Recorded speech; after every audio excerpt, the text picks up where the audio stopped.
Hola, buenas noches. Mi nombre es Rafael Rodríguez, soy médico neumólogo en Panamá. Soy actual director del Departamento de Enfermedades Infecciosas de ALAT para el periodo 24-26 y con motivo de celebración del Día Mundial de la Neumonía hemos querido desde nuestro departamento realizar un up-to-date o una puesta al día y para ello hemos podido convocar desde todo Latinoamérica unas mentes muy brillantes y con mucha experiencia en el tema del manejo de las neumonías. Vamos a tener 4 conferencias de 10 minutos cada una. Para el final del bloque vamos a tener las preguntas y respuestas, donde el doctor Julio González estará compartiendo conmigo la moderación de la misma y a todos los invito a que a través del chat en la pantalla puedan hacer sus respectivas preguntas de manera que podamos poder resolverlas. Tenemos como principal o primer ponente, si me pueden pasarle el slide, al doctor Francisco Arancibia. Es un médico internista, neumólogo, gran amigo de la sociedad ALAT, porque ha desempeñado cargos de no solamente a nivel departamental, sino fue nuestro presidente pasado durante el periodo 2022-2024 y uno de los gestores de las guías de práctica clínica y recomendaciones sobre el uso de vacunas respiratorias. Él nos hablará sobre el tema de carga de la enfermedad y por qué es importante hablar de neumonía. En la segunda presentación tendremos al doctor Julio González, médico de Monterrey, México, el cual nos disertará sobre un tema también importante sobre lo que es el diagnóstico de la neumonía. Julio es el actual vicedirector del Departamento de Enfermedades Infecciosas de ALAT y es médico egresado de la Universidad Autónoma de San Luis Potosí y actualmente trabaja junto con nuestro presidente Adrián Rendón en el área de Monterrey. Nuestra tercera conferencista, tenemos a la doctora Gabriela Cabanilla, es médico del Ecuador, actualmente trabaja como infectólogo clínico. La doctora Cabanilla tiene a su haber también un PhD de farmacista clínico, lo cual la hace la persona más idónea en este grupo de panelistas expertos para que nos hable sobre si aún la penicilina o el beta-lactámico siguen siendo una opción o si tenemos que ir pensando en cambios. Y para cerrar con broche de oro, el tema caliente o candente en el Día de la Neumonía, lo cual es su prevención.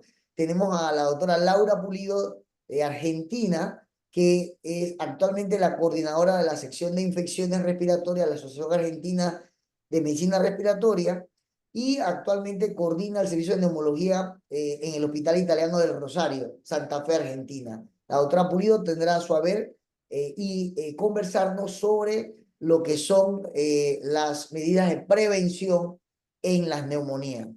Sin más preámbulo, pues le quiero recordar mantener sus micrófonos en silencio y al final las preguntas serán contestadas a través de las que sean enviadas por chat. Esto ya para finalizar mi presentación acá, antes de iniciar el tema, recordarles que México, Cancún, nos va a recibir en el 18º Congreso de la Asociación Latinoamericana de Tórax, para lo cual todos están invitados del 9 al 12 de julio en el Centro de Convenciones de Cancún Center. Así que los esperamos y iniciamos esta fabulosa celebración académica en el Día Mundial de la Neumonía.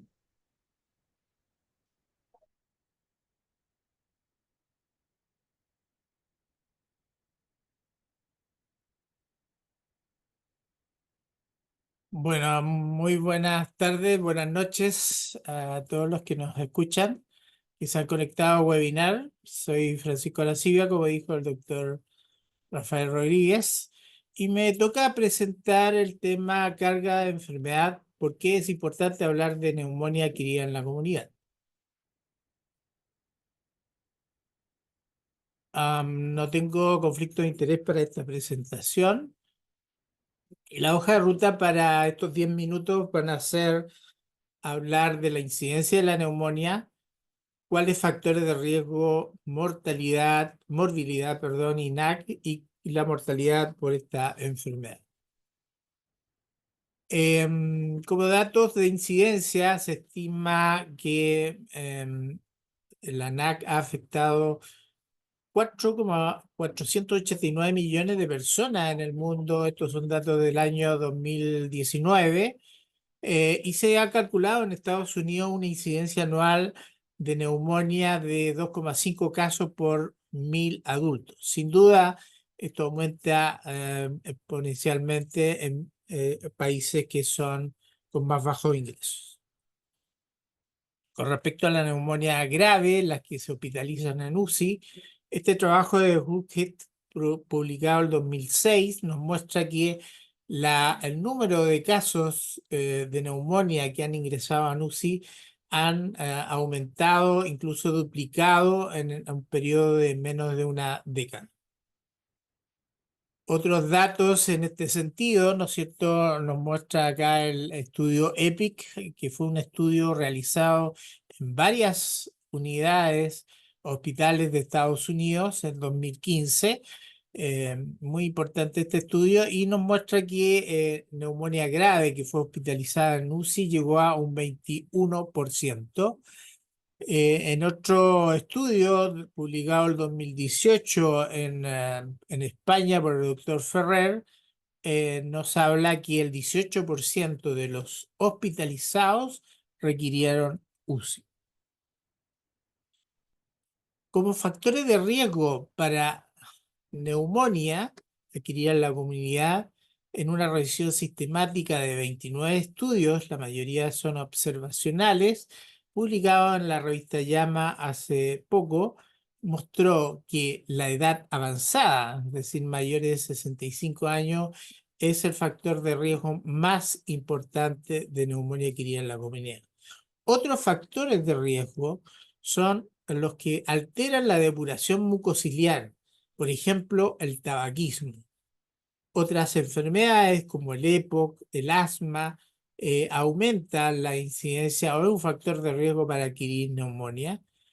Mala salud bucal, mal estado nutricional, con un O-ratio de 6,14, deterioro funcional, exposición ambiental, ya sea metales, polvo, humo, también un factor de riesgo, y terapias inmunosupresoras. Importante mencionar lo que ya decíamos, que la edad es un factor de riesgo importante para adquirir neumonía y en cuanto a los pacientes que se hospitalizan, ustedes pueden ver que un gran porcentaje el mayor porcentaje son aquellos adultos mayores de 60 años. Cuando analizamos los pacientes ancianos y no ancianos, vean ustedes las tasas de hospitalizaciones que se pueden observar en los no ancianos, 3 por 1.000 habitantes. En cambio, cuando son ancianos, esto aumenta muy importantemente a 21 por 1.000 habitantes. Con respecto a las comorbilidades y la hospitalización por neumonía adquirida en la comunidad, hay enfermedades, comorbilidades, como decíamos, que aumentan claramente el porcentaje de hospitalización, como son EPOC, la insuficiencia cardíaca, enfermedades neurológicas, isquémicas, diabetes, son los que llevan la mayor carga de pacientes que se hospitalizan que tienen estas comorbilidades. Sin duda, el mayor uso de terapia inmunosupresora, los biológicos, también es un factor de riesgo que se ha agregado de forma importante en los últimos años.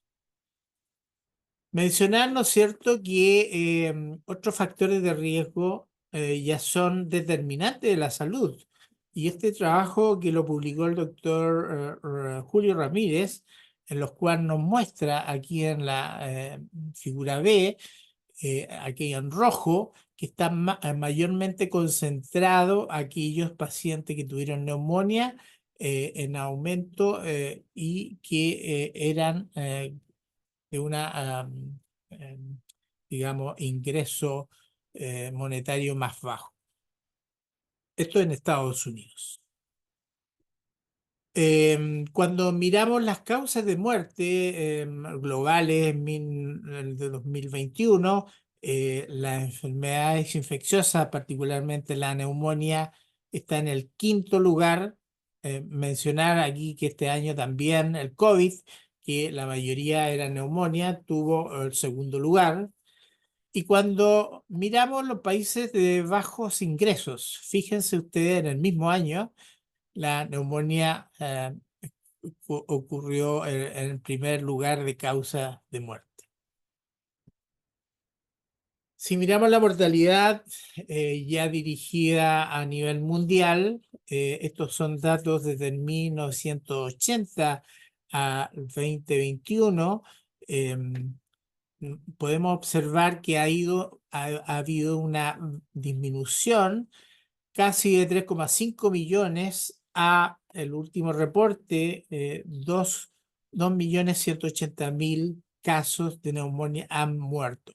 Hay una disminución significativa. Una importante disminución han sido aquellos personas menores, niños, ¿no es cierto?, menores de 5 años.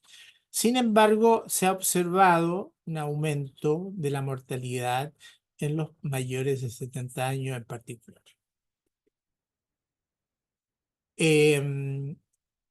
Apoyado en estos datos, se ha observado que existen sin duda diferencias en la mortalidad por el desarrollo del país, países desarrollados versus no desarrollados, región geográfica, ¿no es cierto?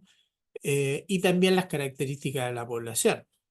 Países de Europa presentan una tasa de mortalidad de menos de 10 muertes por 100.000 habitantes por neumonía, mientras que en países de bajos ingresos la tasa es mayor a 100 muertes por 100.000 habitantes, o sea, hay una diferencia enorme. Además, la letalidad de la neumonía aumenta en las edades extremas de la vida, menores de 5 años y mayores de 65 años son los que se llevan la mayor porcentaje de mortalidad. También hay determinantes económicos, ¿no es cierto? Aquí tenemos dividido por los ingresos per cápita de cada país. Y aquí vemos que aquellos que tienen altos ingresos, la mortalidad es bastante baja, mientras que aquellos países que tienen bajos ingresos, menos de $20.000 per cápita, la mortalidad es muy, muy alta. Esto también se ve acá con otro índice sociodemográfico. En aquellos que tienen bajo índice, la mortalidad es bastante alta comparado con aquellos que tienen un alto índice sociodemográfico. También hay datos, ¿no es cierto? Esta reducción que vimos se ha visto favorecido sobre todo en países desarrollados, en la Unión Europea, periodo 2001-2014, una reducción del 31% de la mortalidad de neumonía. En Estados Unidos, entre 1980 y 2014, un 25,8% de reducción de los casos de neumonía en la mortalidad. Así que son datos interesantes. ¿Qué pasa en Latinoamérica? En Latinoamérica observamos, ¿no es cierto?, que en los países que hubo una disminución en el periodo 2000 a 2016 comparativamente. Guatemala, Bolivia, El Salvador, Honduras, Nicaragua, Paraguay, Puerto Rico, Haití, México, República Dominicana, Cuba, Costa Rica, Perú, Uruguay disminuyeron significativamente esto, aunque Guatemala, Bolivia y Perú mantienen tasas todavía relativamente altas. Y países que aumentaron en este periodo fueron Argentina, Panamá, Venezuela, importante, y algo discreto Colombia, Brasil y Ecuador. Nosotros publicamos el 2022 en la revista chilena de enfermedades respiratorias la mortalidad que hay en Chile, cómo ha variado desde el 2000 al 2016, y obtuvimos una disminución significativa de 56,3 a 21,7 por 100.000 habitantes. Esto es una disminución del 61,9%, explicable por políticas de salud pública estatales, digamos, que han sido aplicadas por varios años. No obstante, cuando miramos la mortalidad por neumonía grave, esta persiste alta. De 2006 a 2020 en distintos países, Reino Unido, Finlandia, Chile, un multicéntrico europeo, España, Brasil y Estados Unidos, nos muestran mortalidades que van de 35, 25, eh, 56 en Brasil, 27 en Estados Unidos. O sea, sigue alta a pesar de los avances. Y en este artículo que publicó el doctor Torre y Katia Silonis, nos muestra, ¿no es cierto? Y es lo que es una verdad a voces, es que la neumonía es una emergencia con alta morbilidad y mortalidad. Como conclusión a esta presentación, la NAT es una emergencia médica, es la cuarta causa de muerte en el mundo, pero la primera en países con bajos ingresos económicos. Impacta en pacientes con riesgo y comorbilidad en hospitalización y costos sanitarios. Si bien la mortalidad global por neumonía disminuye significativamente, hay importantes diferencias según región geográfica, desarrollo del país y determinantes sociales. La mortalidad por neumonía grave se mantiene elevada a pesar de la mejoría en los cuidados en UCI y nuevos antibióticos. Muchas gracias.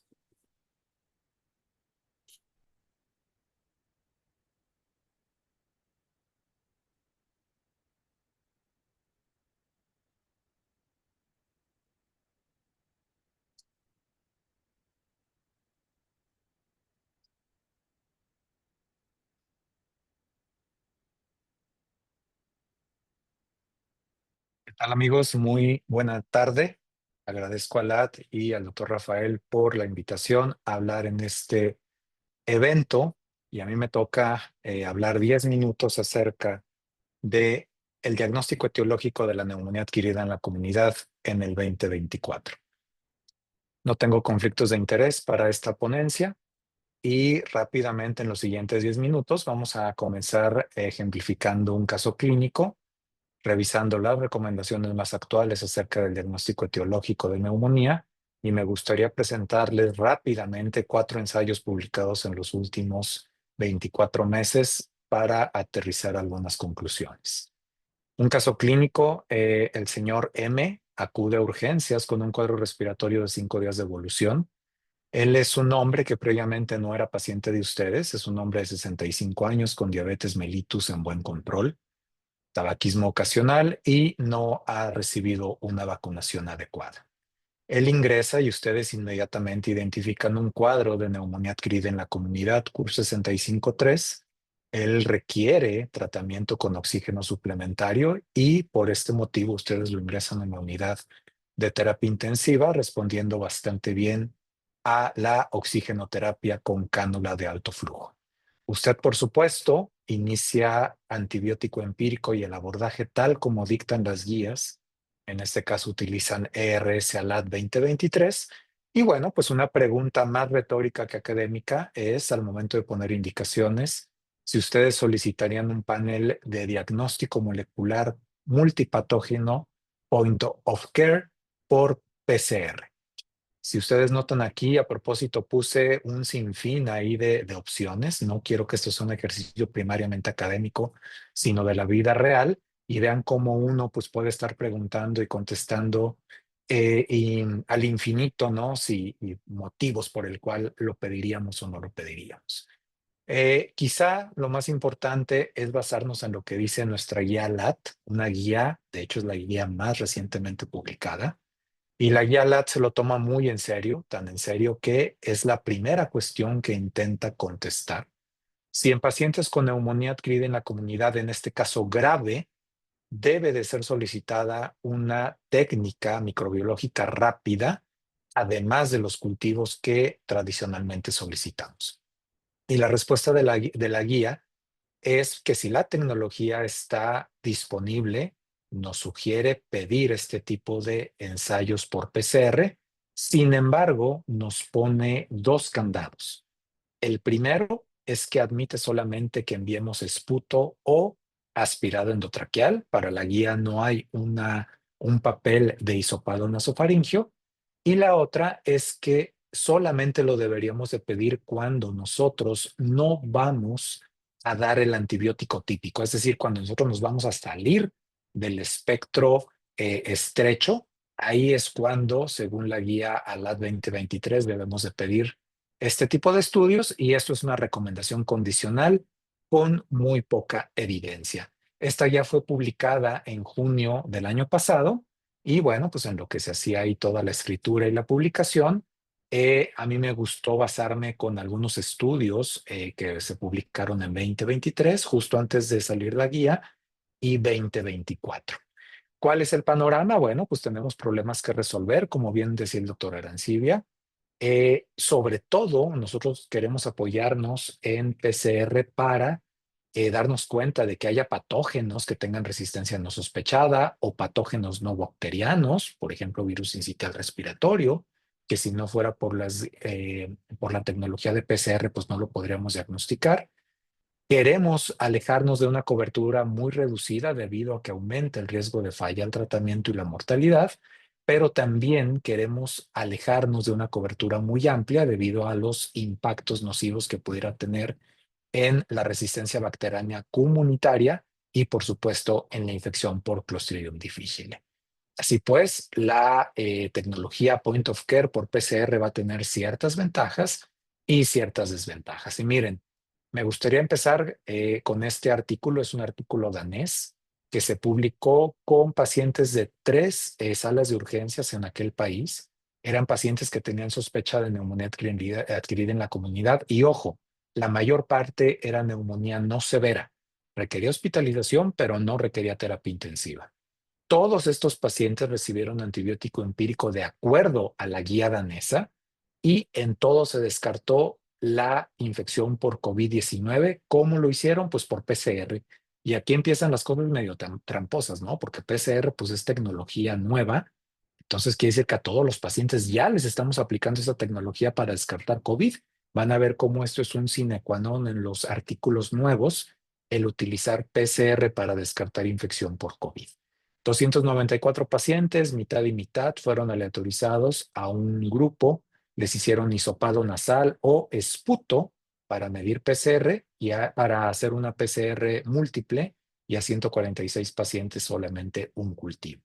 Un estudio interesante porque casi 1 de cada 3 pacientes tenía EPOC, si bien no incluyó pacientes con inmunocompromiso. Incluso allá en Dinamarca, 1 de cada 3 pacientes ya llegaba con antibiótico previamente prescrito, y como país desarrollado, un 77% de cobertura eh, contra influenza. Cultivo positivo en 18%, y vean ustedes cómo la PCR, Point of Care, no mostró una mejoría en los desenlaces clínicos como mortalidad, tiempo de estancia, pero sí lo hizo en cuanto a un mejor uso de antibióticos debido a que teníamos con mayor frecuencia un tratamiento bien orientado y nos alejábamos del tratamiento de muy amplio espectro de manera innecesaria. Una realidad que nos puede ser un poquito más conocida es en Latinoamérica, Brasil. 169 pacientes, aunque se publicó el año pasado, estos pacientes fueron prepandemia, y en ellos se hizo un PCR que no se tomó en cuenta para el tratamiento antibiótico. Estos pacientes sí estaban graves y ellos no recibieron un tratamiento estandarizado.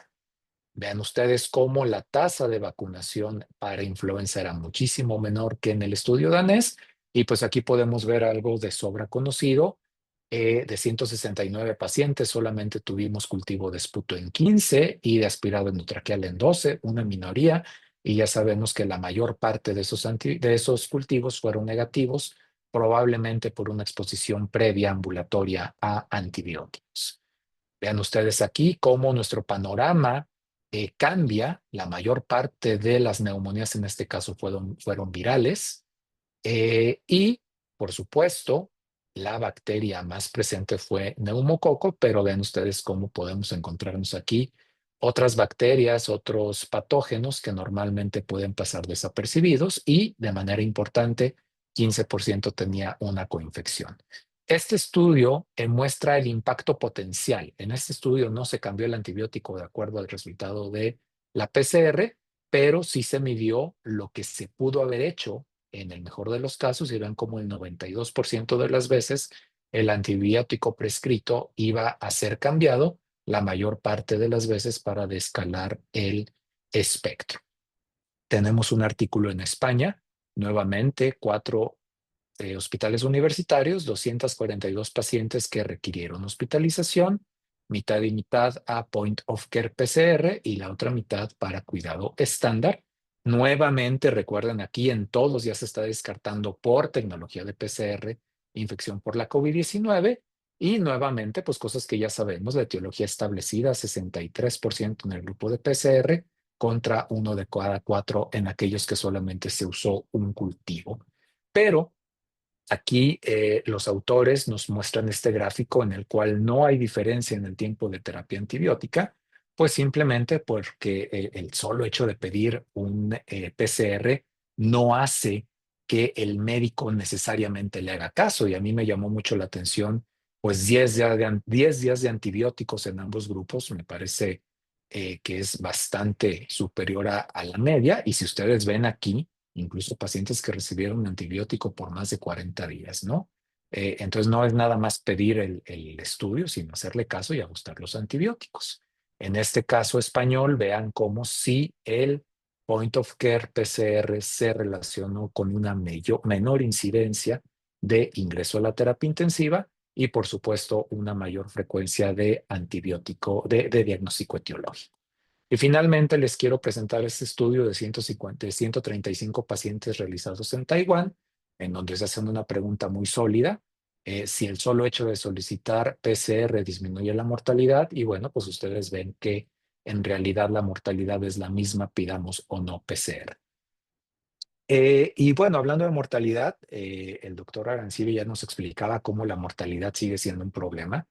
Aquí vemos cómo hay un punto de inflexión en mortalidad para los pacientes que padecen neumonía adquirida en la comunidad, y esto sucedió en 1950 con el advenimiento sistemático de los antibióticos, y a partir de ahí solamente hemos tenido una leve inclinación, una leve disminución de la mortalidad, y esta sucedió en el año 2000 con la vacunación sistemática conjugada en los pacientes pediátricos, pero de ahí pues seguimos exactamente igual en la mortalidad, y como ustedes lo saben, lo viven en cada momento, las hospitalizaciones van en aumento.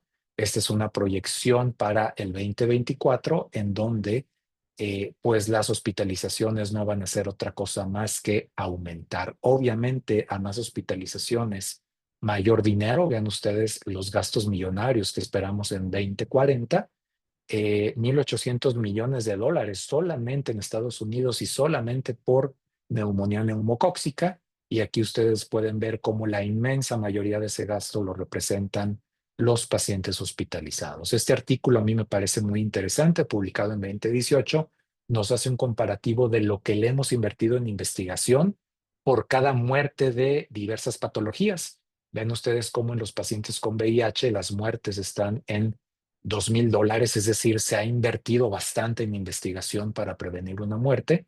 En influenza, más de $3,000, pero vean cómo en neumonía, a pesar de que es la infección más letal, pues una muerte es muy barata, $84, que refleja que no se ha invertido lo suficiente en tecnología para prevenirla. Y con esto ya estoy casi por terminar. Vean ustedes, hablando de costo-efectividad, un artículo publicado el año pasado, 109 pacientes en España con sospecha de neumonía asociada al ventilador. Aquí cada multipanel por PCR costaba 155 euros. Y bueno, pues al checar, al revisar si el pedir este panel hacía que se abaratara o que se encareciera la atención, los investigadores se dieron cuenta de que la atención salía más o menos 2,000 euros más cara si le hacíamos un point of care PCR. Pero el problema nuevamente es que los médicos no le hacían mucho caso a esta prueba. Si se hubiera actuado en consecuencia al resultado del PCR, hubieran tenido una disminución de más de 6,000 € en caso de haberle hecho caso al resultado, ¿no? Entonces, no es nomás pedirlo, es hacerle caso.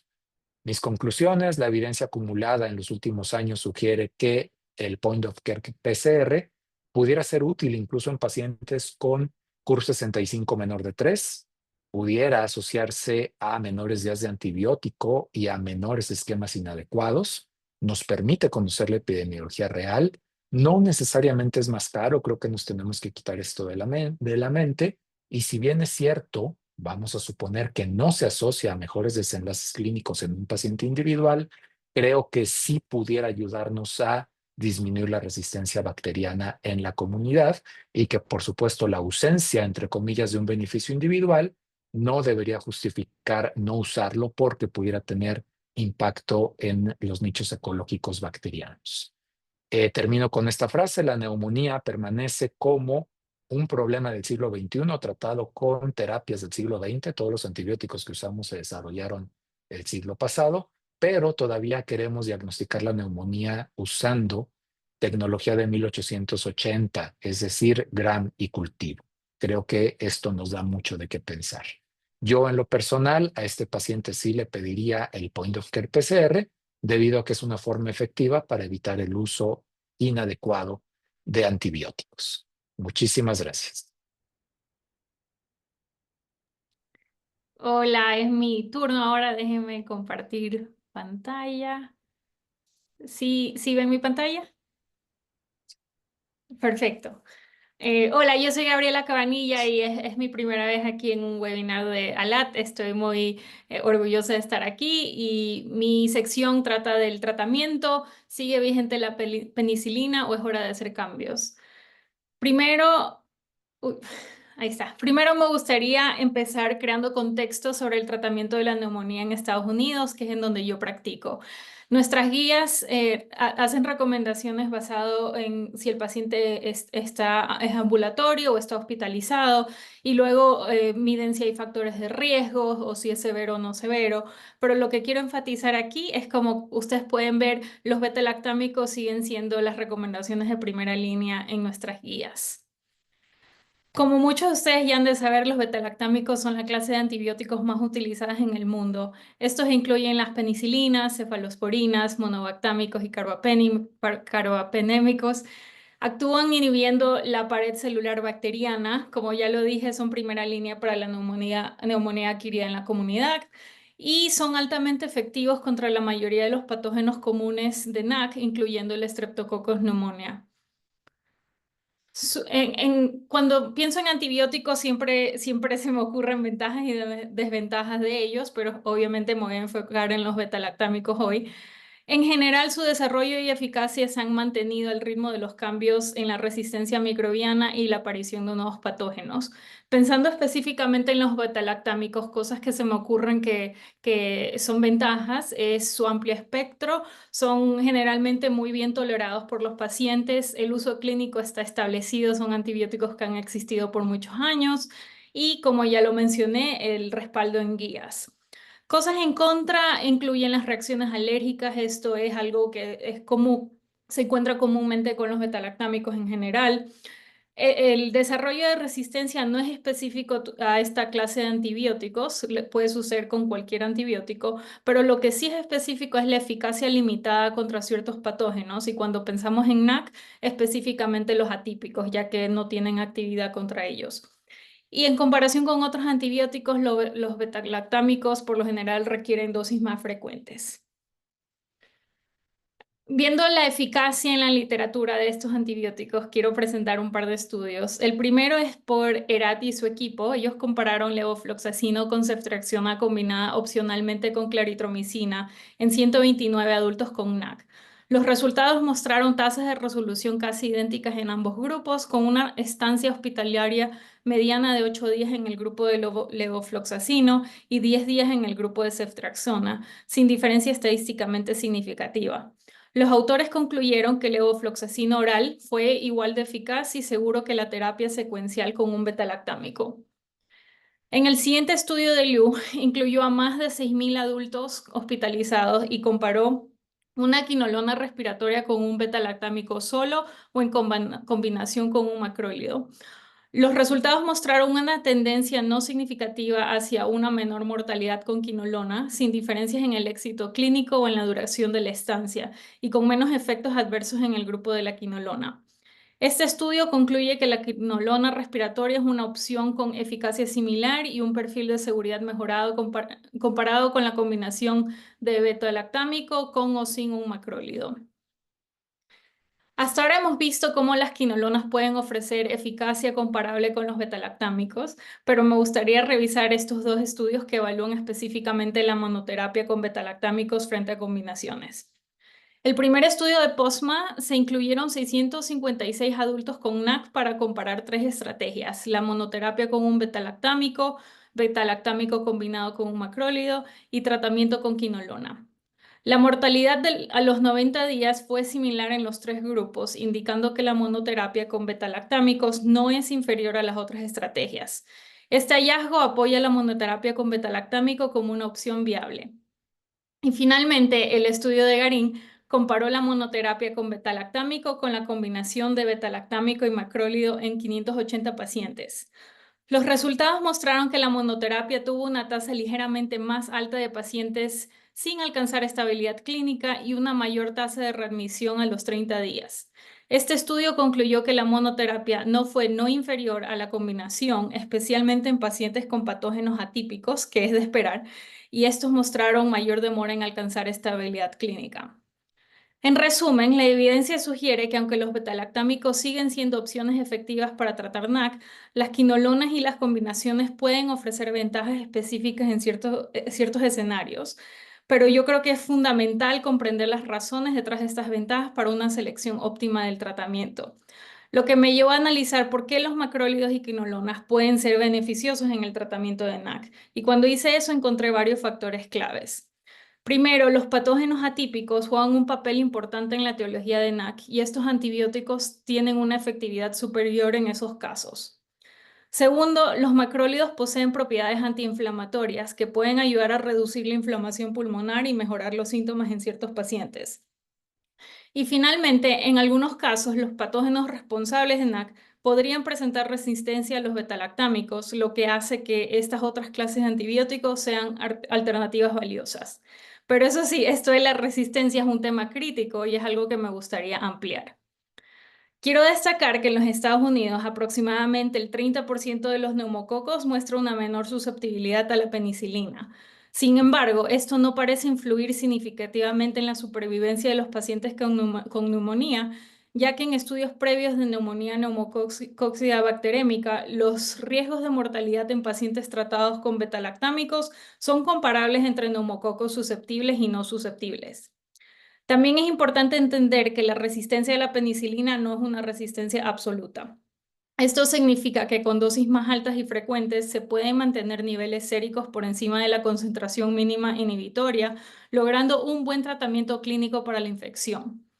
En cuanto a la resistencia a los macrólidos, es un problema mayor y está en aumento, lo cual es una preocupación para el tratamiento adecuado de NAC y la razón por la cual estos no están incluidos como antibióticos de primera línea en las guías de Estados Unidos. Además, se ha reportado que los fracasos clínicos debido a la resistencia a las quinolonas podrían comprometer el uso futuro de esta clase de antibióticos. También es importante considerar el perfil de seguridad y tolerancia. Los betalactámicos tienen un largo historial de seguridad, lo que los convierte en una opción confiable en el tratamiento de diversas infecciones. Además, presentan menos efectos secundarios graves en comparación con otras opciones terapéuticas, lo que los hace más seguros para los pacientes. También son menos costosos relativamente, lo que puede ser un factor importante en el manejo económico de los tratamientos. Por otro lado, el uso indiscriminado de quinolonas podría llevar a un aumento en la presión antibiótica, lo que a largo plazo podría incrementar drásticamente la resistencia a los antibióticos. Esto es un factor importante a considerar al seleccionar el tratamiento adecuado.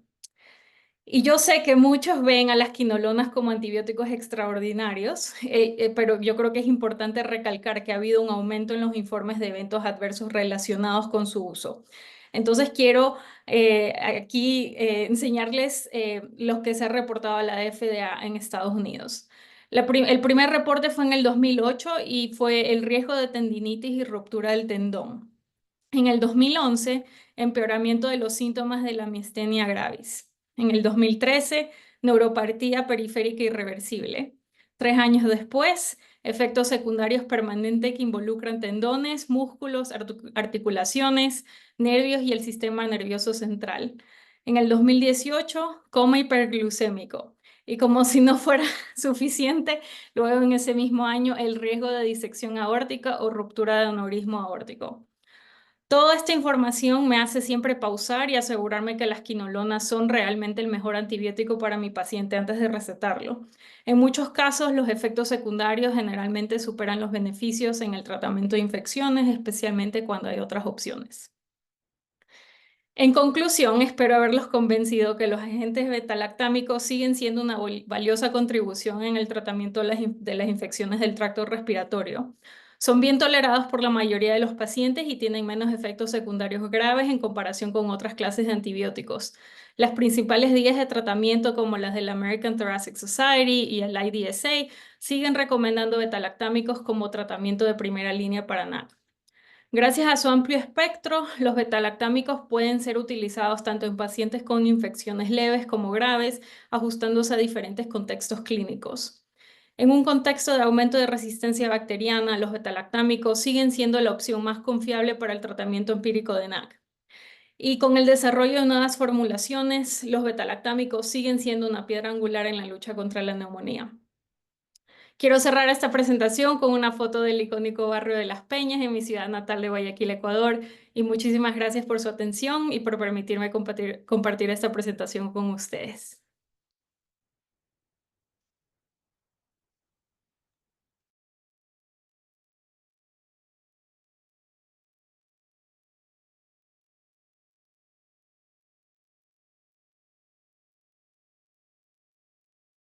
Bueno, hola, ¿cómo están? Bueno, muchísimas gracias a LAT por permitirme dar esta charla, que es una de las que más me gusta, porque justamente todos los que hacemos prevención pueden entenderme. Yo coordino la sección de infecciones respiratorias de la Asociación Argentina de Medicina Respiratoria y la verdad que hace varios años que no nos cansamos de decir esto. Cuando hablamos de prevención, hablamos de tratar de hacer de lo intangible algo real. ¿Esto qué quiere decir? Que tenemos que tratar de que los pacientes no se sientan así, que sientan que la percepción de riesgo de los pacientes que realmente tienen un riesgo, sobre todo aquellas poblaciones más vulnerables, ¿sí? Menores de 5 años, mayores de 60 años y todos aquellos que tienen comorbilidades, que realmente sientan que no van a tener resultados evidentes, ¿sí? A largo plazo, sino que justamente la idea es que esto siga para permanecer sanos y no enfermar de gravedad. Esto en realidad es algo multidisciplinario, es algo que es un trabajo, creo, entre todos, y esto por eso pongo quizás varios trabajos en los que hemos participado junto con clínicos, infectólogos, cardiólogos, y uno en particular te habla justamente de la actitud de los individuos frente a las recomendaciones de vacunación, y algunos dicen justamente que serían vacunados si el paciente se los recomienda un 85%. Entonces, no solo hablamos de lo que es el paciente per se y su percepción de riesgo, sino también el rol que tenemos nosotros a la hora de recomendar las vacunas. Y por otro lado, aquellas razones por las cuales el paciente no se vacunó es el doctor no me lo prescribió en un 57%, nuevamente nuestro rol, y por otro lado, me siento sano, no lo necesito. Nuevamente, esto de hacer hincapié en el paciente que no solamente es para no enfermar, sino justamente para mantenerse así. Y en este balance, cuando hablamos de carga de enfermedad, que el doctor Arancibia ya también lo dijo, y el doctor González habló de todos los que son costos en salud, justamente hablar de que no es solamente hacer un balance entre lo que costaría a largo plazo en calidad de vida, en autonomía, sobre todo del paciente más frágil, del paciente añoso, ¿sí? Y ni hablar de lo que son no solo costos en salud, sino ausentismo laboral, ausentismo escolar y alteración de toda la actividad diaria del paciente, lo que significa una hospitalización y consecuencias a corto y a largo plazo. Saber que una neumonía no es solamente un evento agudo, sino que tiene consecuencias a mediano y a largo plazo. Esta entró de introducción, yo no tengo conflictos de interés, tengo solamente fondos para educación médica, pero sí tengo intelectuales que ser pregonera de que las vacunas salvan, es un salvavidas para esto. Vamos a hablar meramente de la etiología celular, porque el doctor Arancibia ya habló bastante. Solamente quiero hablar de que hay un aumento en la detección de patógenos virales. Las técnicas moleculares en los 90 era solo un 3%, que está aumentado a un 15, un 35%, quizás más actualmente. Que hay una relación virus-enfermedad. Hay muchos falsos negativos en los que son hisopados por PCR. Hay una falla en particular en adultos. No vamos a hablar de los niños, porque los pediatras son los que primero hacen pesquisa de virus, pero en los adultos hay una falla en la evaluación de los virus más relevantes por falta de testeos en estos pacientes y muchas veces por una falta de percepción de varios virus como patógenos relevantes como neumonía. Y obviamente una alta tasa de confección bacteriana. En los últimos 100 años el neumococo ha sido el principal patógeno relacionado con neumonía adquirida en la comunidad, pero actualmente la verdad que hay un aislamiento mucho menor.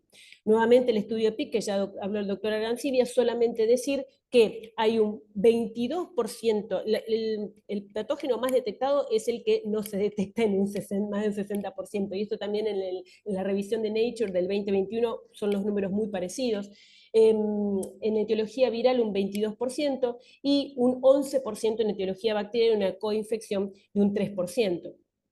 Esto solamente para hablar sobre lo último del boletín epidemiológico en mi país, en Argentina, que yo creo que no hay mucha diferencia con los demás. Sabemos que el boletín epidemiológico habla de la circulación viral desde el 2017 hasta el 2024, donde vemos una circulación viral que de predominio en los meses fríos, ¿sí? Pero que últimamente, en este último año, en el 2024, acá particularmente, hubo mucho virus sincicial respiratorio, con picos un poco más altos que los prepandémicos, y también una alta carga de influenza, que hasta semana 41, que es la mitad de octubre, o sea, hace unas 3 semanas atrás, permanecía en un 20% de circulación. Esto quiere decir que la tasa es bastante alta.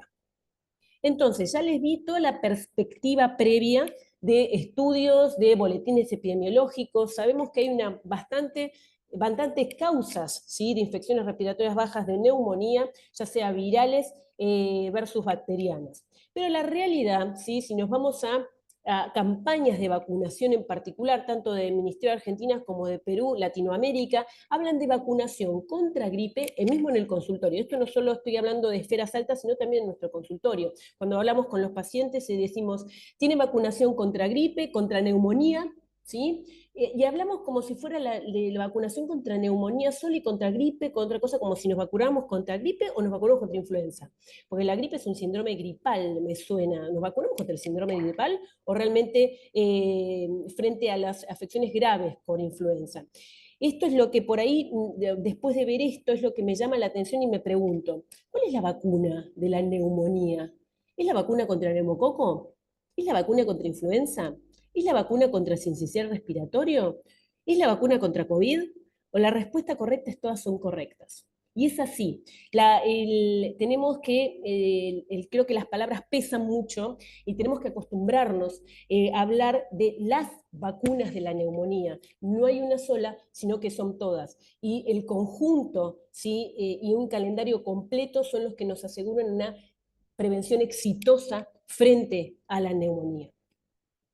Cuando hablamos de tasas de vacunación y todo lo que recién dijimos, la verdad que el panorama actualmente no es muy alentador. Esto solamente es una encuesta a nivel de Latinoamérica, ¿sí?, sobre vacunación de influenza, neumococo y de ambas. Si vemos las tasas, realmente todas tienen un perfil parecido. Mayor tasa de influenza, sí, que varía desde el 30, 34%, 35 al 69%, pero cuando hablamos de neumococo baja, sí, siempre baja la tasa de vacunación contra neumococo, y si hablamos de ambas vacunas, bajan aún más en todo lo que es Latinoamérica. Esto solamente es unas primeras encuestas sobre vacunación en nuestro país, donde pasa algo parecido. Vacuna antigripal, estamos hablando de grupos de riesgo, mayores de 65 años, 55% versus 23% contra el neumococo. Para EPOC, otro grupo de riesgo, 57 versus 33. Y así sucesivamente. Siempre son 50% para antigripal, 30, 20% contra el neumococo. Y si comparamos con las dos, seguro el porcentaje va a ser menor. ¿Y cuáles son en realidad las vacunas que tenemos para nuestros pacientes, para los pacientes respiratorios crónicos? Podemos ir a las guías, las guías estándar nuestras, ¿sí? Las de las guías Gold, que habla justamente de la vacunación antigripal, de la vacunación contra SARS-CoV-2, de la vacunación contra el neumococo, de la vacunación contra sincicial respiratorio y de la vacunación contra pertussis y herpes zóster. Son las recomendadas para pacientes EPOC como una comorbilidad como para el factor de riesgo para enfermedad grave por neumonía. Si vamos a las guías GINA siempre fueron de asma, fueron un poquito más reticentes en cuanto a las sugerencias de vacunación. Recién el año pasado empezaron a recomendar la vacunación contra influenza, COVID y neumococo a aquellos pacientes asmáticos, y este año fue la inclusión de recomendación contra vacuna contra el virus sincicial respiratorio. Nosotros también hicimos este año con la Asociación Argentina de Medicina Respiratoria, hicimos una recomendación para vacunación en adultos para enfermedades respiratorias, y obviamente la estrella de este año fue las recomendaciones de ALAT, también para las vacunas respiratorias, que esto brevemente el cuadrito, ¿sí? Nuevamente hablamos de influenza, neumococo, SARS-CoV-2, tosferina y virus sincicial respiratorio, ¿sí? En diferentes esquemas, ya sea influenza una vez al año intramuscular, el neumococo, ya sea la vacunación secuencial o la conjugada 20 o 21 valente, la de SARS-CoV-2, la de ARN mensajero, también una dosis anual a partir de los 6 meses, la DPT, que es la triple bacteriana acelular, a partir de los 11 años y cada 10 años, y la de virus sincicial respiratorio en adultos mayores de 60 años y embarazadas entre la semana 32 y 36 en forma estacional. Como mensaje para llevar a casa, la vacunación es algo, como nuevamente vuelvo a decir, es algo intangible y le tenemos que hacer lo más real posible. Y la verdad que esto no es un trabajo solo de neumonólogos, sino que es un trabajo en equipo, ¿sí? De todas, que abarca todas las disciplinas en lo que somos equipos de salud. Entonces, tenemos que esperar no solo de nosotros, sino también de arriba, ¿sí? Como campañas de vacunación. Esto lo pongo como algo en el aeropuerto de Boston en este marzo. Hablaba justamente en televisores, hablaba de la vacunación, tanto de influenza, COVID o virus sincicial respiratorio, y en esta que siempre me gusta, que es la campaña de la CDC, que habla de vacunación contra influenza, ¿sí? Justamente muy gráfico, de llevarlo desde un león a un gatito, ¿sí? Pero esto me parece que es aplicable a todas las vacunas, ¿sí? Lo podemos extrapolar. Así que bueno, muchísimas gracias por su atención. Yo obviamente tengo que poner algo de Argentina, es más fuerte que yo, así que muchísimas gracias y estoy atenta a sus preguntas.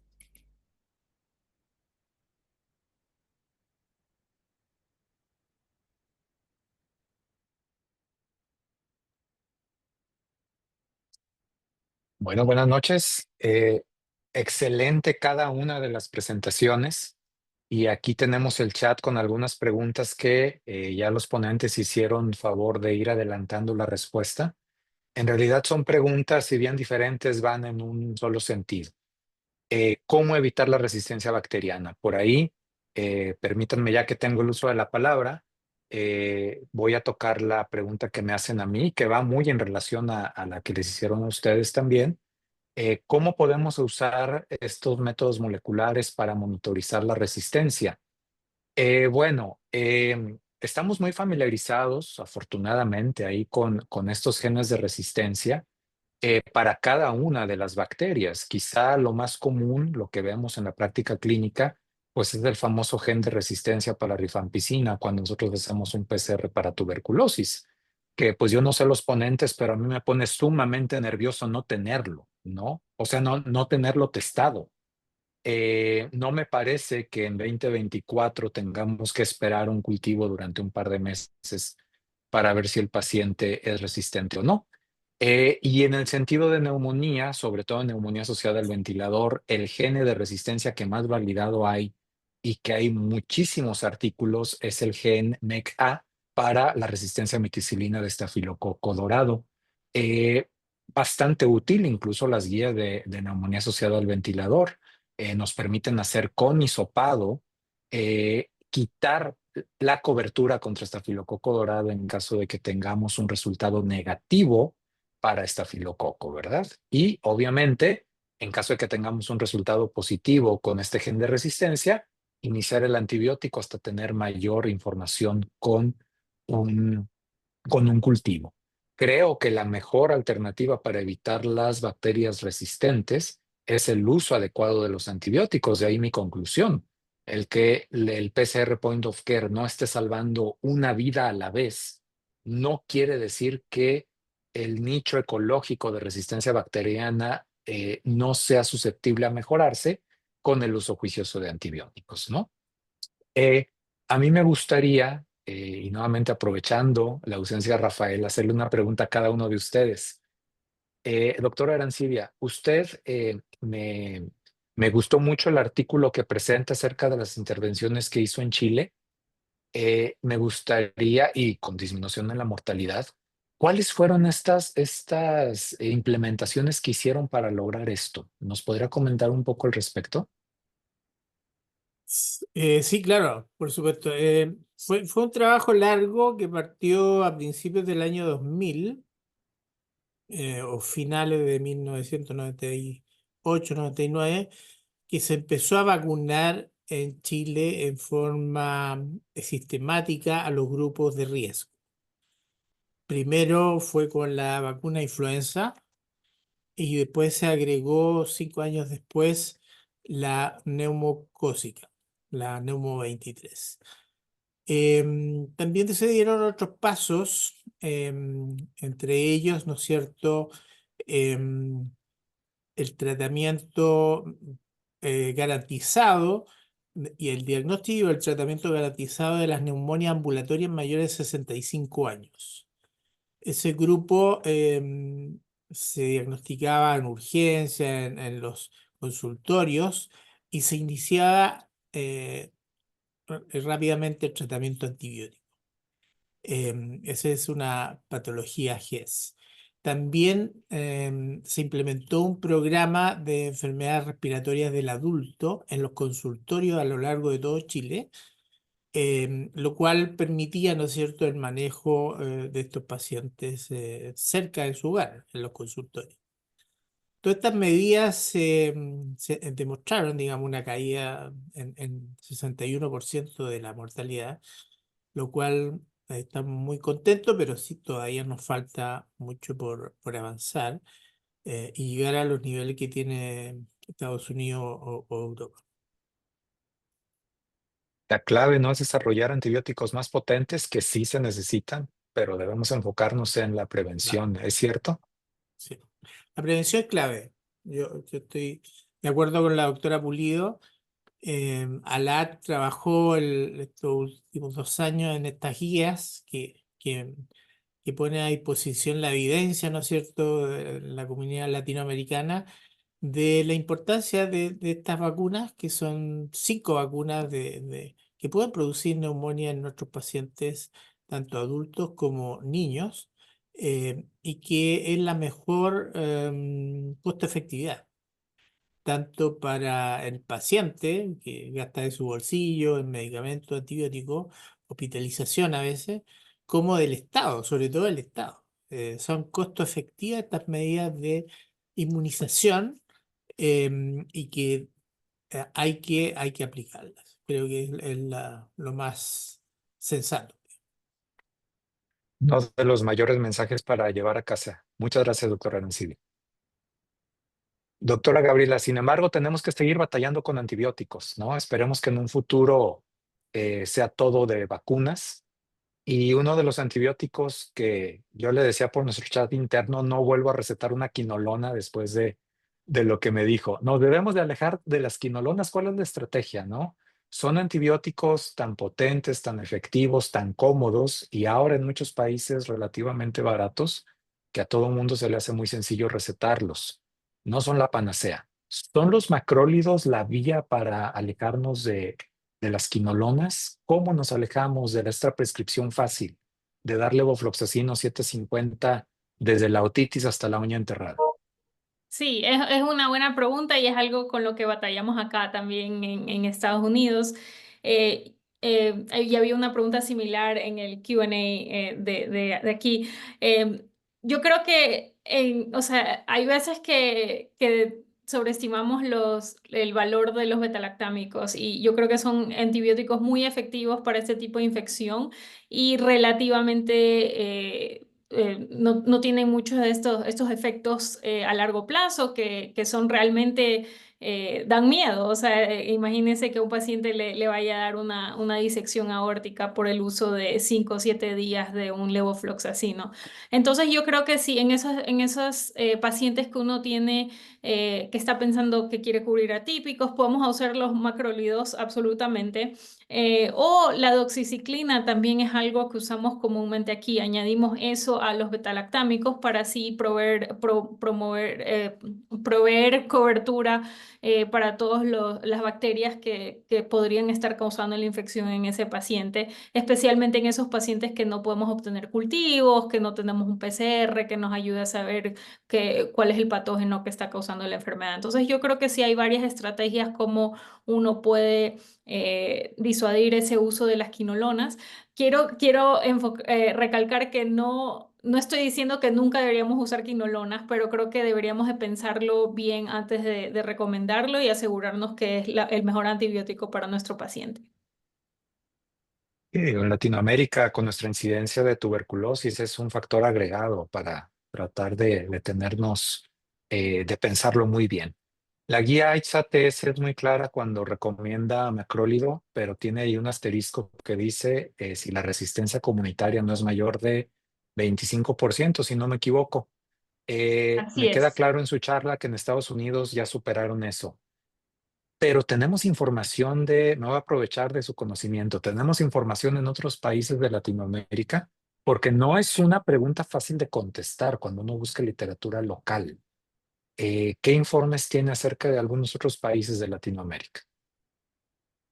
Sí, eso es algo que varía mucho geográficamente, no solo por país, sino a veces por ciudad, por cantón. Entonces es relativamente difícil y en preparación para esta charla traté de buscar esa información, pero no, las guías de ALAT me ayudaron a entender la resistencia en Latinoamérica, pero es algo muy generalizado porque varía mucho. Entonces sí, no puedo darle una respuesta específica porque no la tengo, pero sé que es algo que ojalá las personas practicando en esas ciudades tengan un mejor entendimiento del el tipo de resistencia en esa área que están practicando, pero sí, no creo que es muy fácil de encontrar. No es sencillo y tampoco la solución es preguntarle a ChatGPT porque luego de repente nos saca informes que no son del todo correctos. Doctora, muchísimas gracias por su presentación. Y finalmente para la doctora Pulido, sin subestimar las demás charlas, nos queda claro que la vacunación pues es la vía, ¿no? Eh, Tal los cual. médicos me encantó, sí tengo conflicto intelectual, incluso yo pondría conflicto moral. O sea, tenemos el conflicto moral Tal cual. de estar insistiendo en vacunación. Y los médicos estamos insistiendo una y dos y tres y cuatro veces, pero es una realidad que el público en general está harto de estos mensajes, ¿no? Y eso lo vemos en el fenómeno de resistencia o vacilación a la vacunación, cada vez más extendida. Yo le quisiera preguntar a usted una pregunta tanto científica como personal por su expertise. Si yo le pidiera tres consejos para mí, para cada uno de los médicos, para acercarnos de manera amigable y convencer, informar al paciente, ¿cuáles serían? Porque me queda muy claro que la mano dura de vacúnate porque yo te digo y yo soy el experto no funciona en 2024. ¿Sí? El clima incluso político ya no quiere este tipo de tecnocracia. ¿Cómo le hacemos? ¿Cuáles son las recomendaciones que usted nos puede decir para lograr unas mayores tasas de vacunación? La Bien. pregunta más difícil, ¿verdad? Para usted. Sí, sí, fue una pregunta un poco difícil, pero bueno, vamos a tratar de contestártela. Que es también lo que uno hace prácticamente y lo que también en las encuestas, ya sea en médicos y también en pacientes, por ahí nos han arrojado. Eh, por un lado, hay algo que yo siempre digo, que aprendimos de los cardiólogos, que los cardiólogos hacen mucha prevención y todos les hacen caso. O sea, no comas sal, haz ejercicio, como promueven una vida saludable. ¿Para qué? Justamente para evitar tener más complicaciones a nivel cardiológico, cardiovascular en general. Y generalmente les hacen caso a los cardiólogos cuando les dicen, generalmente estoy hablando. Y yo hay me acuerdo de una pregunta que le hice a una periodista que me estaba haciendo una entrevista y le dije, si yo te dijera que vacunarte contra influenza es lo mismo que prevenir infarto agudo de miocardio en los próximos 10 años, ¿vos te vacunarías?